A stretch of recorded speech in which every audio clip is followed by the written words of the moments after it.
Resort में विवाह नई सामाजिक बीमारी। कुछ समय पहले तक शहर के अंदर मैरिज हॉल में शादियां होने की परंपरा चली, परंतु वह दौर भी अब समाप्ति की ओर है। अब शहर से दूर महंगे रिसोर्ट में शादियां होने लगी हैं। शादी के 2 दिन पूर्व से ही ये रिसोर्ट बुक करा लिए जाते हैं और शादी वाला परिवार वहां शिफ्ट हो जाता है। आगंतुक और मेहमान सीधे वहीं आते हैं और वहीं से विदा हो जाते हैं। जिसके पास 4 पहिया वाहन है वही जा पाएगा, 2 पहिया वाहन वाले नहीं जा पाएंगे। बुलाने वाले भी यही स्टेटस चाहते हैं और वह निमंत्रण भी उसी श्रेणी के अनुसार देता है। 2-3 तरह की श्रेणियां आजकल रखी जाने लगी हैं। किसको सिर्फ लेडीज संगीत में बुलाना है, किसको सिर्फ रिसेप्शन में बुलाना है, किसको कॉकटेल पार्टी में बुलाना है और किस वीआईपी परिवार को इन सभी कार्यक्रमों में बुलाना है। इस निमंत्रण में अपनापन की भावना खत्म हो चुकी है। सिर्फ मतलब के व्यक्तियों को या परिवार को आमंत्रित किया जाता है। महिला संगीत में पूरे परिवार को नाच गाना सिखाने के लिए महंगे कोरियोग्राफर 10-15 दिन ट्रेनिंग देते हैं। मेहंदी लगाने के लिए आर्टिस्ट बुलाए जाने लगे। मेहंदी में सभी को हरी ड्रेस पहनना अनिवार्य है।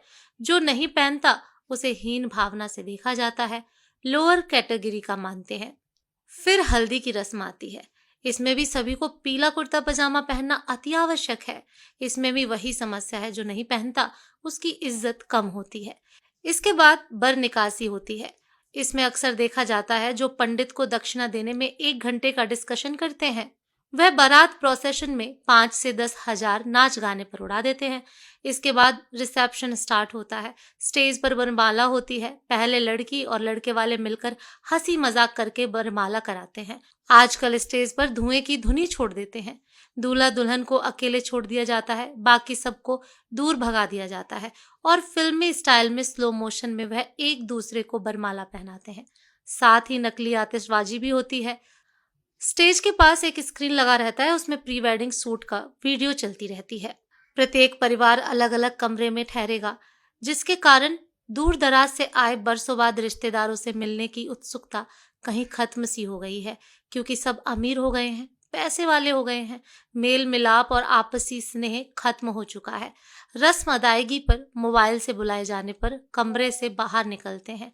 सब अपने को एक दूसरे से रईस समझते हैं और यही अमीरियत का दंभ उनके व्यवहार से भी झलकता है।